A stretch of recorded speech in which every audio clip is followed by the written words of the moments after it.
It is the Jesse Kelly Show, another hour of the Jesse Kelly Show on a wonderful, fantastic Thursday. We have an amazing hour planned for you here. Some guys worried about the right-wing violence that may start in response to theirs. We'll talk about that. This guy's border crosser wife is turning communist. Some guy wants to know where Chris and I linked up. The Marine Corps Ball, is that something that I ever went to? All that and so much more coming up tonight on the world-famous Jesse Kelly Show. We'll even get into Lindsey Graham. That's always a good time. That's always a good time. Before we get to any of that, I want to answer this. Jesse, with the left continually escalating violence against us, how long before some on the right start retaliating with violence against them, and where do you think that would take us? Well, first, I was, just like you, I was mourning for a while after Charlie Kirk was assassinated. And it wasn't just, the loss of a martyr and a husband and father. It wasn't just that. That was obviously part of it. I was mourning. I mean, look, it wasn't just on the air. I mean, I'm honest with you about what I'm going through and how I'm feeling. Ob noticed it, but she was mourning too. I was mourning what I think it means for the country. That was a big part of it. Not just where we were, where we're going. Because I had told you long beforehand that they were going to keep killing people and that there was going to be an assassination. I told you that was coming. And once it got here, it just was kind of one of these, we're here. And I'm still sad that it will keep happening. It will. Now, you heard the story, I'm sure, about the guy who was going to try to firebomb the Supreme Court justices. Maybe you missed this, but there is a cathedral where the conservative right-wing Supreme Court justices, occasionally they will attend a special mass there. And so it would be the Clarence Thomases and Alitos and these types. Now, they didn't happen to go on this day, but they busted a guy outside of it with 200 IEDs. And I talked to Luke Rosaic with the Daily Wire, really sharp, really good investigative reporter. I talked to Luke Rosaic about that. And it wasn't just some idiot who threw together something out of, a couple products from his kitchen. From what I understand, there was at least some level of sophistication to these things. By the grace of God, he was stopped, and the justices weren't there anyway. But there's going to be more. There will be. These people are demonic. There's going to be more. And, of course, the media runs cover for them. In fact, it's not even like far-right groups like the Proud Boys and Oath Keepers, which have had national leaders, unlike Antifa. There is no organized hierarchy to the group.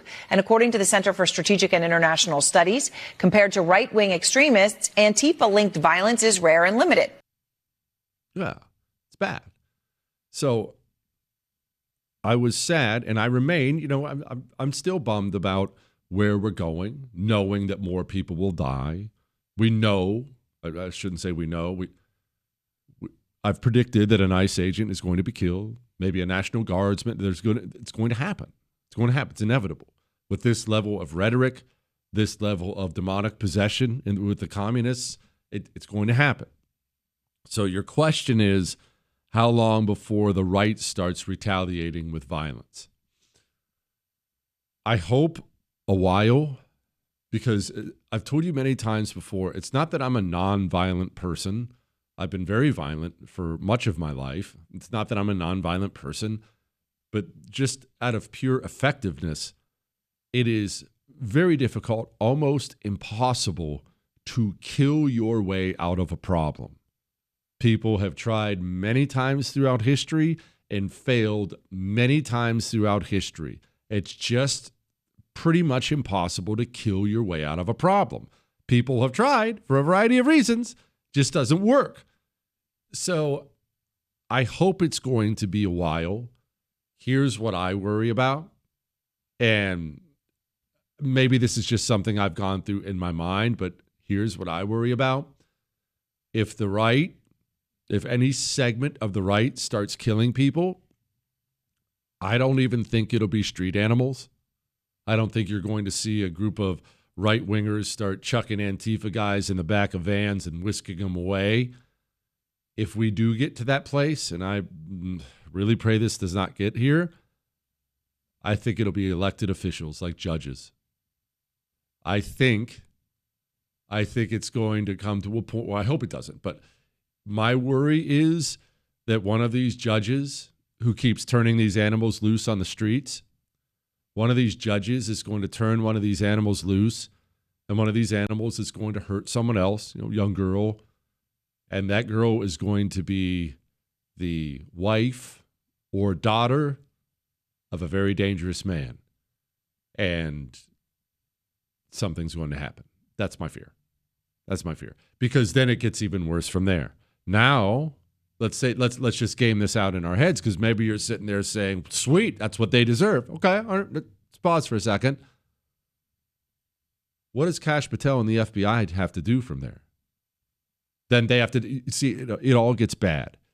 But violence does beget violence. And therefore, I worry the right will not remain peaceful forever. It's like racism. Racism begets racism. You can't stop it. There is more anti-black racism right now in the United States of America than there has been since segregation. Why? Because the cultural Marxists, the black race Marxists in this country are so loud and bold now with anti-white hatred that has beget more racism on the right. I get it in the emails sometimes. Black people suck and black this and black that. Why does that happen? Did it come out of nowhere? No. You get enough Jasmine Crockett's out there running their fat mouths about white people this and white that and white that. Well, you're going to end up with the shoe being on the other foot. It's just a terrible state of affairs. Jesse, my common law wife is flipping out. She's my common law wife of over 20 years, hates me. She came over the Mexican border illegally, and she is now an official citizen through process. This happened during the COVID period, and I helped her achieve it. Now she hates white culture, says I'm privileged, I support Trump, and that I'm a Nazi. We're arguing and separating because of these policies. What should I do? Or basic advice. Oh, I would call ICE and have her deported. Hey, 5Ed Jesse, with all your humorous banter towards Jewish producer Chris, I've come to the conclusion that it's either a shtick or you were both best buddies before world-famous show started. So as much as it hurts your heart for Jewish producer Chris to have a spotlight, I would love to know how you all got together and how your paths crossed. I love the show. Been listening for years, as well as everyone around me while we're at work in the fields. The minions have no choice. That's really cool. Well, I got stuck with Chris. It was certainly not a choice. What, Chris? I'm just being honest. It was not a choice that I made at all. Remember I told you 7 years ago, my friend, my mentor, Michael Berry, he convinced the local iHeart affiliate down here in Houston, KPRC, he convinced Eddie Martini, great dude, to give me a shot at a radio show. And that's a big ask, right? Eddie Martini has to give a radio show to some guy. I've never done any media. I didn't know I had any idea what I was doing. And he did it. It was a 7 o'clock at night show. It was just 7 to 8. It was 1 hour, local station. No one was listening. And the first night I got there, you don't have a staff. The show doesn't even make any money. You don't make any money. There's nothing. The first night I got there, you have to have a board operator. It's called a board op. You have to have a board operator. That's somebody who can take you to commercial, bring you back, play some music, press a couple buttons. It was Chris. Chris was the one. But Chris, much as it pains me to say it, he didn't just sit there. He became invested in the show. So if I'm talking about something, he's digging up audio. He was digging up music. Chris cared enough to get involved. And so I had to drag him along with me everywhere. Now he has the great honor of working with his hero, me. It's a huge honor for him. And look, Chris, I just want you to know I'm happy for you. I'm happy. What? I'm happy you get to work with me. That's what I mean. It's an honor for you, and I know it is.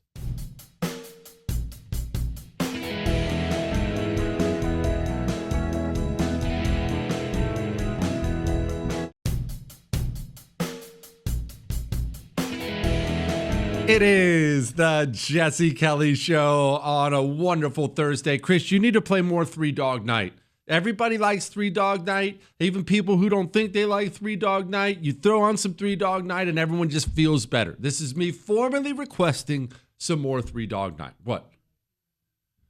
Yes, I like it, Chris. You don't have to be mean about it, all right? Did you see Laticia James got indicted for mortgage fraud earlier today? This happened a couple hours ago. I got to be honest, I'm kind of stupid, and I thought she had already been indicted. And the reason I thought she'd already been indicted is because it had been leaked to me that she was going to be indicted.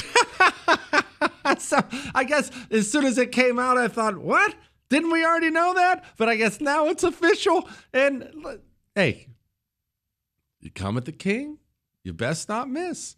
It's hard not to think about that smug witch sitting there in the courtroom while Donald Trump was on trial in New York with that smug, satisfied grin on her face. She built her political career going after her political opponents. And now, I mean, they've got to have her dead to rights. Here's the thing about mortgage fraud.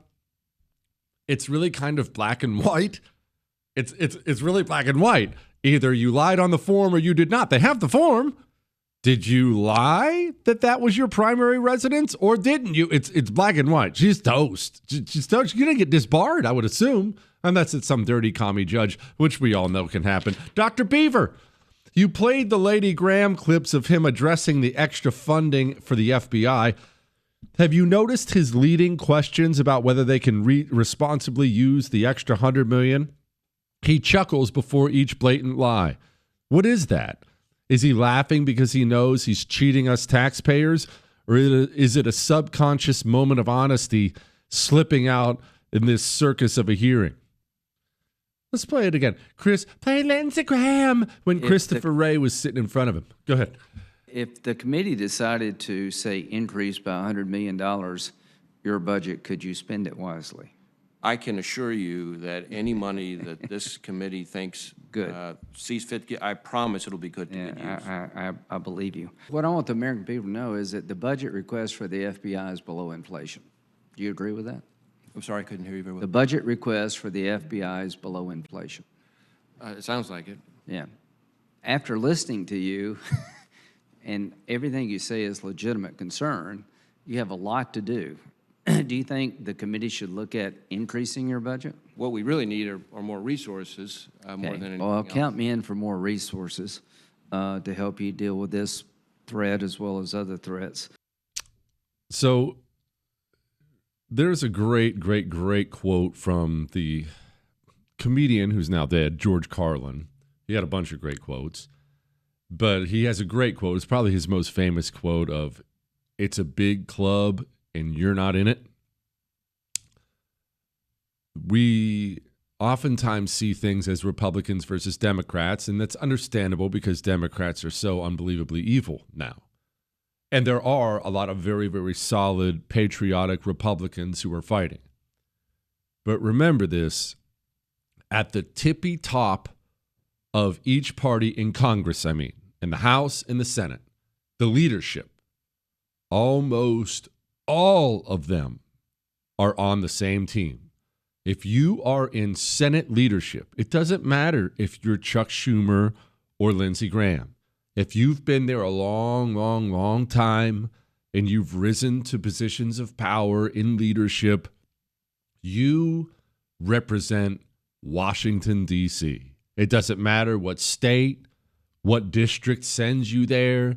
You care about Washington, D.C. You are a card-carrying member of the system. And look, think for a moment. You know, J. Edgar Hoover was famous. We know this. J. Edgar Hoover was famous for collecting damaging information on all the politicians he could find in Washington, D.C. He kept files on them so he could blackmail them and get whatever he wanted. That's J. Edgar Hoover, guy who started the thing, right? Do you think they stopped doing that? Of course it still happens. We know that. It still happens. Now, Lindsey Graham. Do you think the FBI has any information on Lindsey Graham? These are people who read your text messages. These are people with sources all over the country. What kind of a file do you think the FBI has on Lindsey Graham? If you had to guess, do you think there's anything in the Lindsey Graham file that maybe wouldn't fly too well with the good, God-fearing people in South Carolina? Do you think maybe, just maybe, there's a picture? Maybe a video? What, Chris? I'm just doing maybes. These are all hypotheticals, Chris. Maybe an email, a text message. Do you think there's anything there that would make the voters of South Carolina frown a little bit? Do you think it's an accident that Lindsey Graham sounds so good sometimes on camera, but right when we need him most to drain the swamp, he seems to help the swamp? Weird how often that works.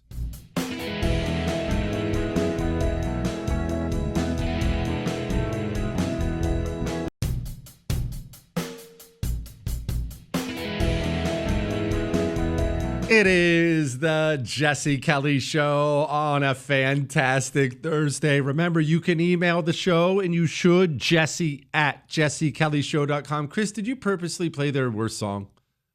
That's their worst song, and you did that on purpose because I asked you to. You did that on purpose, and everybody knows you did that on purpose. What? No, it's not that I hate good music. It's you have no taste. You don't, please. In the name of a just, merciful God.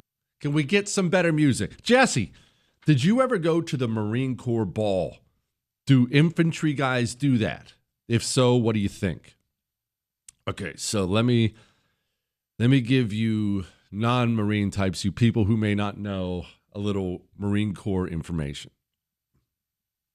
Every year, around the Marine Corps birthday, I never had one that was on the Marine Corps birthday. It just doesn't work that way scheduling wise.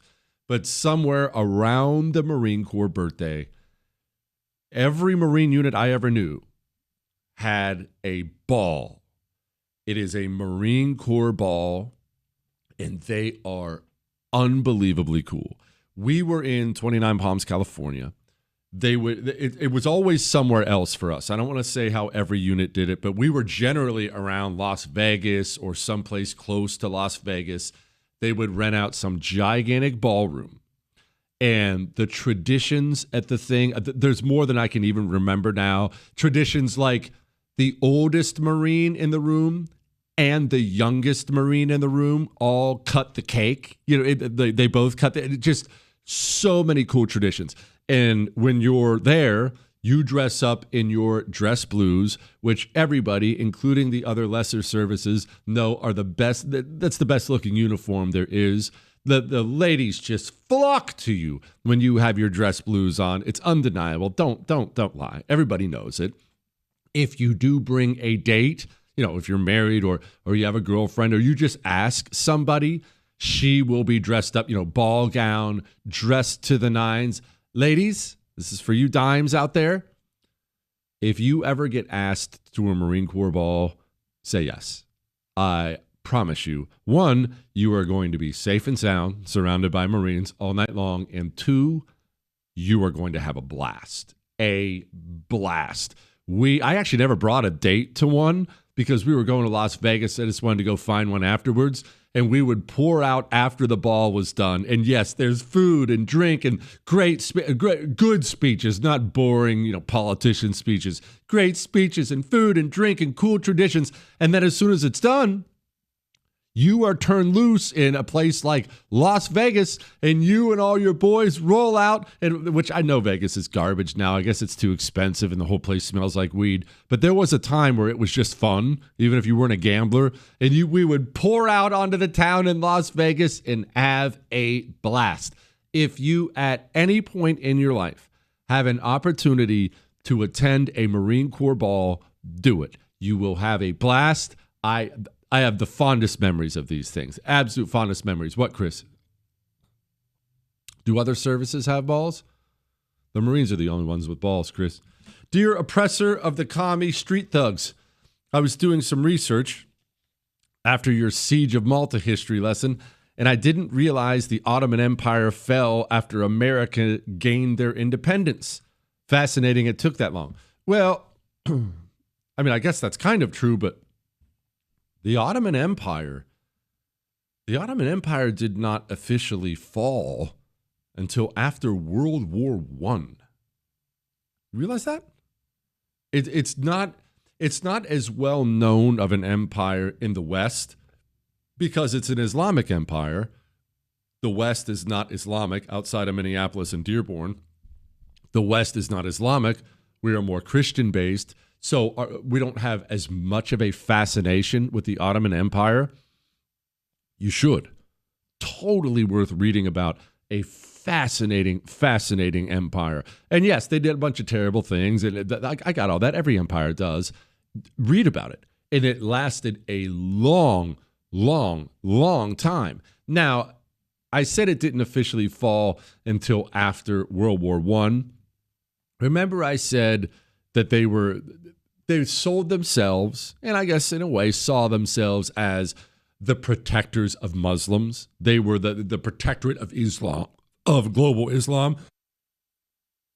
Well, that was true, but like all empires that rise and expand and get super powerful, it's very, very, very difficult to hold a large empire together that spans lots of land and lots of sea. Very rarely, in fact, it's never been done forever, right? The sun never sets on the British Empire. That was the case at one point in time. Now they're a little island and they've been taken over by Islam. I mean, nothing lasts forever.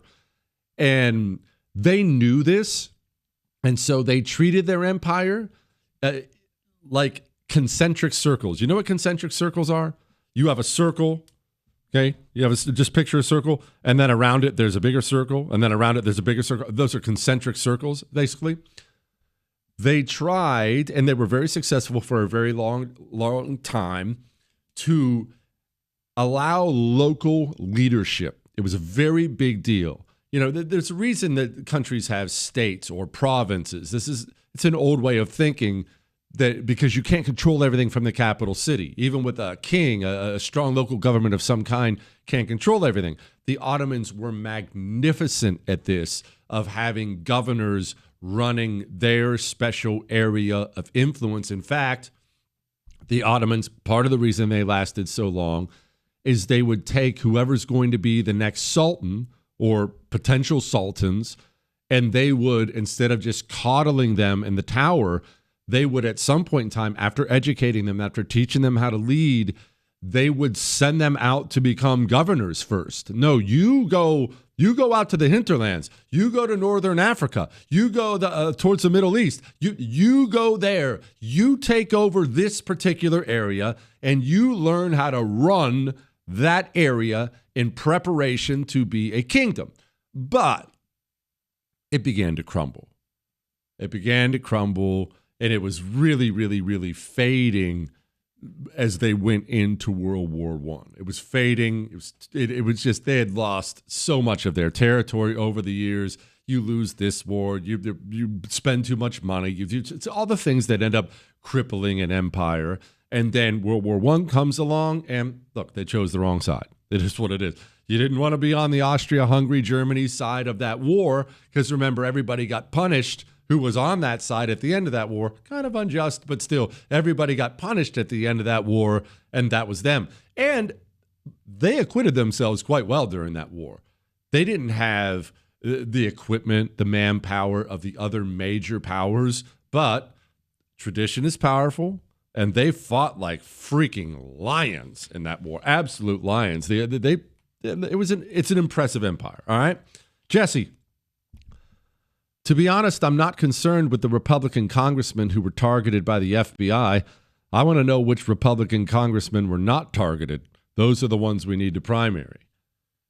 Look, here's how corrupt governments, I mean, honestly, it's how police agencies work, even if they're not corrupt. They kind of work this way out of necessity. Let's say I think Jewish producer Chris is a drug dealer. I don't just want to study Chris. I have to know who he's talking to. Who's he talking to on the phone? Who's he meeting with? Who's he texting? That's a very normal thing. All right, so that's the good end of that. You're trying to track down Chris's druggy network. Now, evil secret state police agencies like the FBI, they used this for Donald Trump as an excuse to go after all Republicans. That's why they were tracking these Republican senators and members of the House. It was anyone Donald Trump was talking to, texting with on the phone. That's how they justified it. Hey, Trump's tried to steal an election. Trump's doing illegal things. Who's he talking to? Look, it was very, very evil, very, very wrong, but that's what communists do.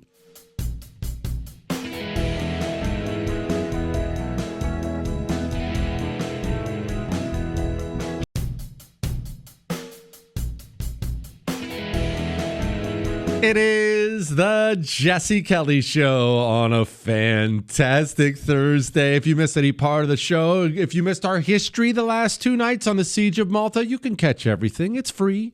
iHeart, Spotify, iTunes. If you miss me tomorrow when I'm gone, go download an old podcast and the sultry sounds of my voice. What, Chris, will keep you company until I return here on a Monday. Hey, Bronco.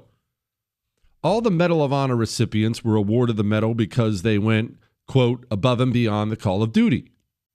What is the call of duty, and where is the line between what you are supposed to do as a soldier and something extraordinary? Okay. It's very subjective. All right. Very subjective. And medals in general, this doesn't apply as much to the Medal of Honor, although it does apply to the Medal of Honor, but medals in general are very subjective. And here's a rule that I follow. I'm not telling you to follow it, but I follow it. And actually, it was my buddy Braxton McCoy who came up with it, but I'm going to steal credit for it and give him none whatsoever. So I came up with this rule. It's a very, very good rule. If there is an officer, this doesn't really apply to enlisted men, but if there is an officer and he has a lofty medal for valor of some kind, I'm talking about not just Medal of Honor, Distinguished Service Cross, Silver Star, these kinds of things. That these are lofty, lofty medals where you have to do suicidal things to get it. And you see an officer who has one of those. Check to see if he has a Purple Heart. Officers will basically put themselves in for lofty medals they didn't even earn. I just got done reading, what was this book called? SOG. You know I love the Mac v. SOG stuff. John Plaster, I don't know him, but I've read his book. It's called SOG. John Plaster. Again, the book is called SOG by John Plaster. One more time. SOG by John Plaster. That way you don't email me and ask. Anyway, I just got done reading his book, SOG. It's just crazy, the bravery there. And in fact, the more I read it, the angrier I got about the mission. I really don't care for it. But the Mac v. SOG guys are the greatest, freaking bravest dudes. Stupid bravery. And he's telling a tale in that book. I won't go into all the details of it, of this unit gets surrounded, one of our units, and there's a captain there. And the captain is essentially a worthless, gutless coward the entire time. And they're trying to evacuate people on the few helicopters that can get in. People are dying everywhere. They're trying to fight off the Vietnamese. I think it was the NVA, trying to fight off the NVA while getting the super wounded people on the helos. Those are the ones who had to be heloed out in order to save themselves. And finally, the captain runs and jumps on one of the helos. He's not even wounded. Runs and jumps on one of the helos. He's the ranking officer and bails and leaves them all behind. Gets back, and I forget, I think it was the Silver Star, but it might have been the Distinguished Service Cross. Gets back and puts himself in for a medal and gets one. They were so disgusted with the guy. The whole story is in the book if you want to read it. But if an officer has a medal for valor, check and see if he has a Purple Heart. If he doesn't, and I don't know that I would necessarily trust that all the way. Very good rule. Very good rule. Okay, so to answer your question, which I didn't answer, and actually I'll explain what I mean by I don't like the Mac v. SOG mission the more I read it. What is above and beyond the Call of Duty? It's hard to say. It's just hard to say. Usually in these cases, as you know, you hear me read a citation every Monday. Usually you're doing something that you were not even ordered to do, something on your own initiative, something that you have a very high likelihood of dying, something suicidal, to be honest with you. That's usually what they mean by that. Now, let me clarify before we get back to the stories and the politics and everything else. Let me clarify what I meant when I said I don't like the Mac v. I really dislike the Mac v. SOG mission. Their casualty rate was over 100%. Remember, casualties are not deaths, okay? That's anyone wounded. Over 100%. That means everybody was wounded, many of them more than once. Their KIA rate, death rate, over 50%. In my opinion, this is a personal opinion. In my opinion, that should never happen unless we are in a dire, desperate defense of the homeland situation. I would be upset if that happened in World War II. That's how upset I would be. Now, I'm not talking about an individual battle. In a battle or something like that, that's going to happen. You're going to have whole units wiped out. SOG went on for 8 years, and the odds were you were going to die. One of the things Plaster says in that book, and I'm going to mess up the numbers a little bit, but he said, you go out on 3 missions before you're even allowed to talk, really. You go out on 5, you're a contributor. If you end up going out on 15, you're really pressing your luck. And if you make 20, everyone's going to start looking at you like, why are you still alive? These guys died all the time. They go out, they drop them behind enemy lines. And I've told you about one unit that just disappeared. That happened all the time. They would drop these guys and they would just disappear and they'd never hear from them again because they would get swarmed and killed immediately.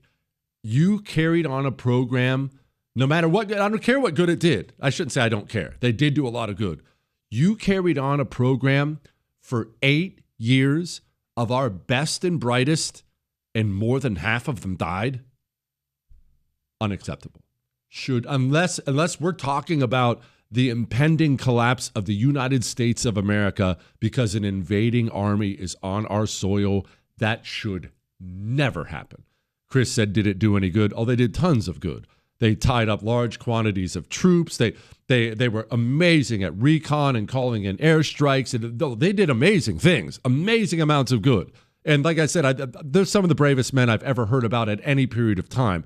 They're the most amazing human beings. The mission is ridiculous, but it's freaking suicidal. You take 6 guys and you go drop them right in between 10,000 NVA troops, and you have to helo out, and they're alone. They're hunting them down with dogs. It's unacceptable, in my opinion. I do not believe in that. I think that should have been stopped, but it's my personal opinion. All right.